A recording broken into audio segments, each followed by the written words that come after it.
Hey guys, this is miicrow. I wanted to kind of do a stream recap of yesterday because we went a little bit into the weeds of things. I think we kind of started off decent, got very distracted, and I kind of wanted to put together like a kind of a short video on takeaways that we came up with. The biggest thing, and honestly the thing that has me most excited for New World probably in the last like year to 2 years is coming out, and that was data mined and not said by AGS by us on stream, which is kind of frustrating in its own right because it's like it's such a cool achievement and they're like totally like hiding it, or at least it's really cool to me. But OPR is adding in matchmaking. So we talked about this a few months ago. Also 3v3 is adding it in too. But we talked about this like a few months ago where I saw that they're adding some matchmaking variables and those got changed to be enabled on the beta. And what they're doing with OPRs are making it so each group needs to have a minimum of one healer and can have a maximum of one healer, and then there are going to be a certain amount of tanks and a certain amount of DPS, and I don't really care about that, which is great. The healers need to have a minimum of 200 focus, and they need to have a minimum of 10 mastery points in order to queue as a healer.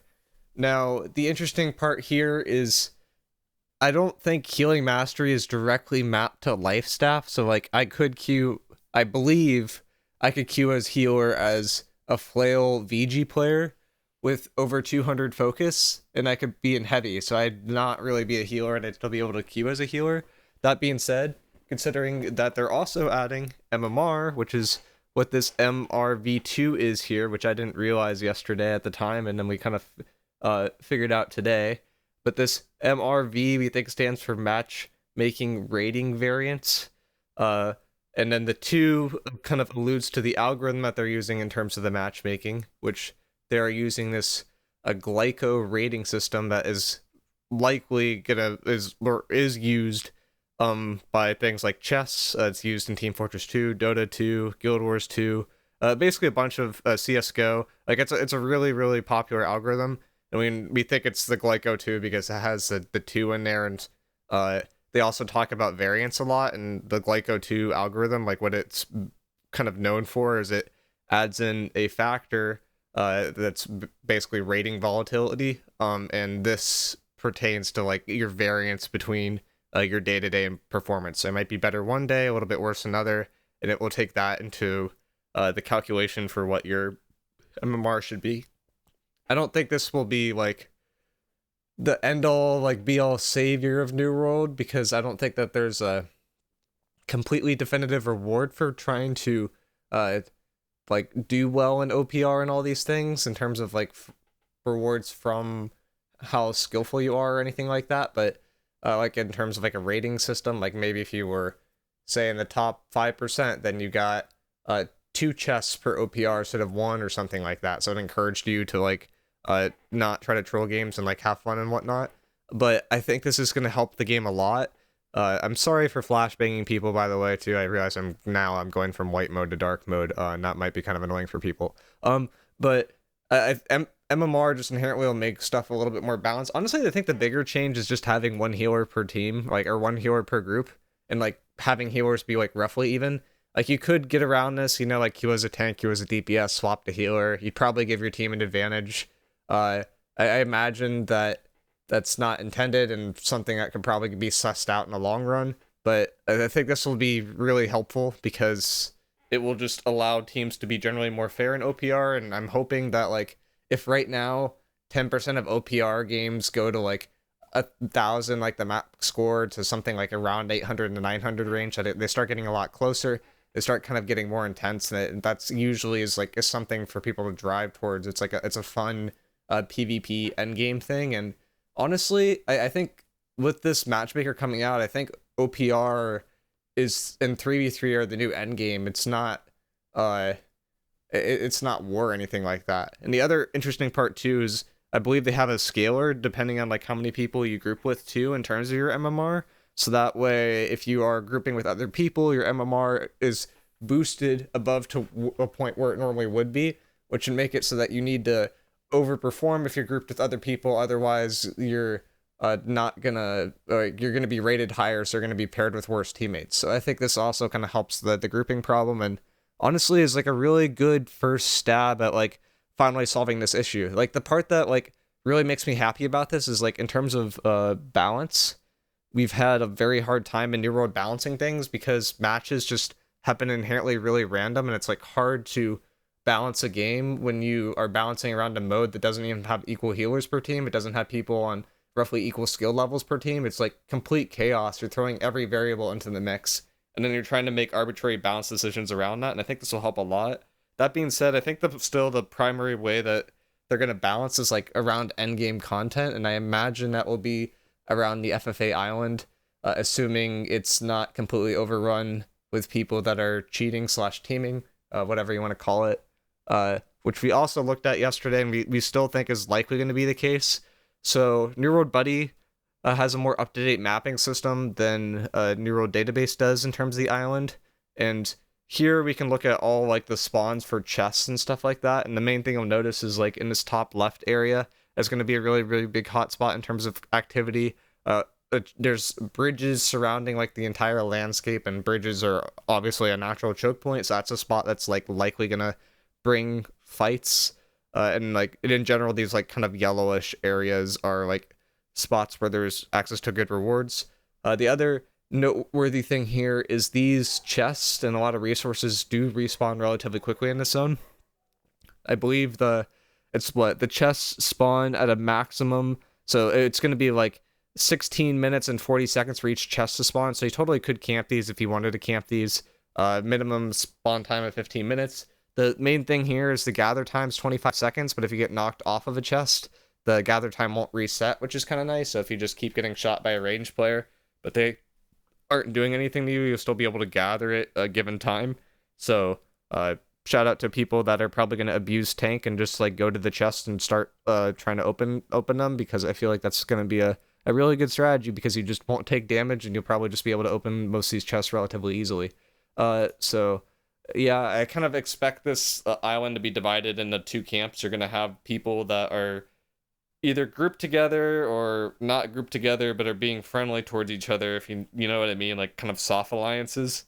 And they might be a little bit more focused on like killing people. Those players would be a little bit more focused on using ranged weapons in particular, because if you are teaming and you're using melee weapons, you'll just hit each other at some point. But if you're using ranged weapons, you can call out a target and make sure that you're hitting the same target at the same time. We talked about a lot yesterday about how the Albion mist system works, which this area is also called the mist, so you can tell that they grabbed inspiration from Albion. And considering how it's laid out and considering that there is loot drops on death, it feels very similar to Albion at the surface level. There's a lot of things Albion does that's better than this sort of system, because you could have an entrance and an exit on any direction in Albion, versus this is entrance and exit all from this right section, which is inherently going to create problems, because if you wanted to just quickly get resources, all you have to do is like camp these choke points. Like this bridge over here is going to be a really hot choke point for trying to get out. If people try to swim like across channels in the island, you have no defenses right when you're swimming, and you can still be shot. So you can be shot by a ranged weapon like a musket, and you want to be able to do anything about it. If you die, the musket would have to swim in the water to get your loot and get out, but like it still stands that it's inherently going to be camped at a certain point, because it's just an effective strategy just in order to get materials without having to necessarily do the gathering yourself. Like at the end of the day, like how Albion works and how this will likely work is you can like gather the materials yourself, but at a certain point it becomes more efficient to kill people who are gathering, because you could just effectively gather faster by killing people. And I think people will just get divided into that ranged kind of musket-ish camp, and then you'll get the hyper tanks because they don't want to be killed. And generally muskets don't do well versus tanks because they can just hold shield, and you don't have enough stam breaking potential to really deal with a tank effectively. That being said, if there's a large enough group of muskets, maybe they'll be able to deal with tanks, but I feel like this is going to be a very 500 con tank heavy zone. You can also have weapon swaps. There's nothing like in Albion where your loot is just it drops all your gear on death. Like you're just dropping stuff that you gathered from the zone. So you could have gear swaps ready to swap from tank to DPS if you want to between fights, and kind of figure out what your larger game plan is there. So there's a lot of discussions on this yesterday. Then there's a little bit of discussion as well on kind of the end game crafting or lack thereof experience. We talked a bit about transmog stuff, but I think a lot of people are upset about transmog, but I'm more along the lines of like, if they wanted to make money, this is a way that I am very okay with them making money with in terms of just like off of transmog stuff. And that's like something I'd actually like more so encourage from AGS than like kind of hate. Like I'd rather them make money off of cosmetics and then like other parts of the game is like not like don't have to be monetized as much.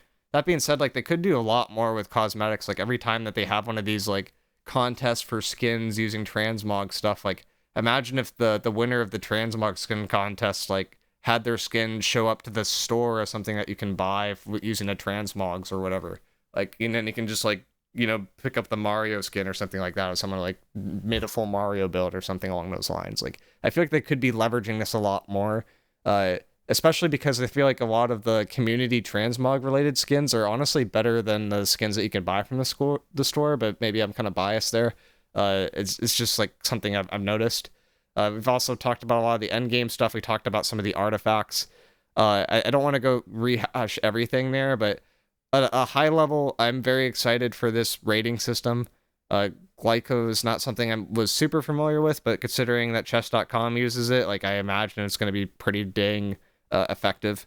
I'm not as familiar with the implementation either, but that's what the math majors are for. I'm not here to, I mean, like I understand how the math works here, but like I don't necessarily want to be involved at that level of implementation. It's a little bit over my head. I imagine it's a bit over some engineers' heads as well. Like you understand it, but you're not the one that derived this algorithm. Someone else did this that was probably smarter than us, and we can just implement it and then use that to have a better experience in New World, hopefully within the OPR/3v3 environment, assuming that the PvP landscape still remains somewhat intact after target lock is implemented, which at this point I'm just assuming target lock is going to be out, considering AGS has been radio silent on it, despite the community being like very, very, very anti-target lock, and I think generally a little bit more pro aim assist, which I'm a little bit surprised we're at the point where like, aim assist is fine, just don't do target lock. Like we've kind of AGS like overshot so much that we're like okay with something a lot of games just aren't okay with as well. But here we are. It's probably gonna have target lock when it comes out. I think there's a decent amount of companies right now that I've seen have been added that are like, hey, we're gonna do some wars for the last 2 weeks before New World basically shuts down, because once they introduce target lock, the endgame PvP will just be completely destroyed. And I respect that, and that's like generally the feeling I have as well. But there are some roles where this is less impactful. For anything that was like very mechanically involved, that didn't involve the use of animation cancels, target lock basically just eliminates the skill ceiling completely that is mechanical, and I think a lot of people are upset about that, and that's kind of rightfully so. There's going to be no difference between a high skill BB player and a low skill BB player. It's just going to be off of timings, making sure people just aren't actively dodging your attacks, and you can just do whatever damage you want to do. And considering BB is hit scan, that might be a problem too in the future, but that's something that kind of remains to be seen. But yeah, let me know if you guys like kind of like the recap thing a bit more. I know the stream videos are a bit longer. I'm trying to kind of cut some of them down, but the stream content does give me a way to like interact with people, answer specific questions, so there's a bit of a balance there as well. But yeah, let me know what you guys think, and I'll see you guys later.